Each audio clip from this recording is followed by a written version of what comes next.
दोस्तों, जब बाबर आजम को दुनिया की सबसे बेहतरीन और खूबसूरत खातून क्रिकेटर एलिस पेरी, जो कि ऑस्ट्रेलिया की सबसे दिलकश औरत है, उन्होंने बॉलिंग की तो तब क्या हुआ। दोस्तों, एक यादगार मैच के हवाले से हम आपको इस वीडियो में डिटेल से बताएंगे। दोस्तों, एलिस पेरी के बारे में आप जानते ही होंगे, अगर नहीं जानते हम आपको बताएंगे। दोस्तों, एलिस पेरी इस दुनिया की सबसे खूबसूरत तरीन खातून क्रिकेटर है इस वक्त, और ये ऑस्ट्रेलिया से ताल्लुक रखती है।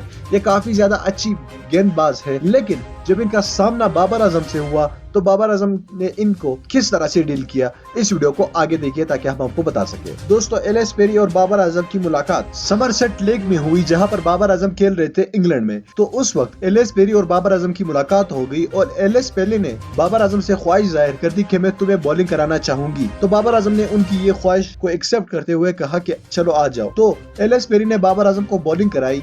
ये 2 ओवर एलिस पेरी ने लगातार बाबर आजम को कराए। तो शुरुआत में ही कुछ बॉलों पर बाबर आजम ने जानबूझकर स्टॉप किया और नहीं खेल पा रहे थे, और एलिस पेरी के दिल रखने के लिए बाबर आजम ने उन पर कोई चक्का या चौका नहीं मारा। लेकिन आखिरी जो 3 बॉलें बच रही थी, बाबर आजम ने लगातार बड़े छक्के लगा दिए। तब एलिस पेरी को भी एहसास हो गया कि बाबर आजम वाकई में दुनिया का बेहतरीन बैट्समैन है। वो सिर्फ मेरा दिल रखने के लिए चंद बॉलों को स्टॉप कर रहा था, लेकिन जब आखिरी 3 बॉलें आई तो बाबर आजम ने लगातार 3 छक्के लगाए। ये एक यादगार मैच है और इनके बारे में शायद आप नहीं जानते थे इससे कबल। दोस्तों, इस वीडियो को लाइक कीजिएगा, चैनल को सब्सक्राइब कीजिएगा और इस वीडियो को लाजमी लाइक कीजिएगा। मैं मिलना चाहूंगा आपसे अगली वीडियो में, तब तक के लिए इजाजत दीजिए। अल्लाह हाफ़िज़।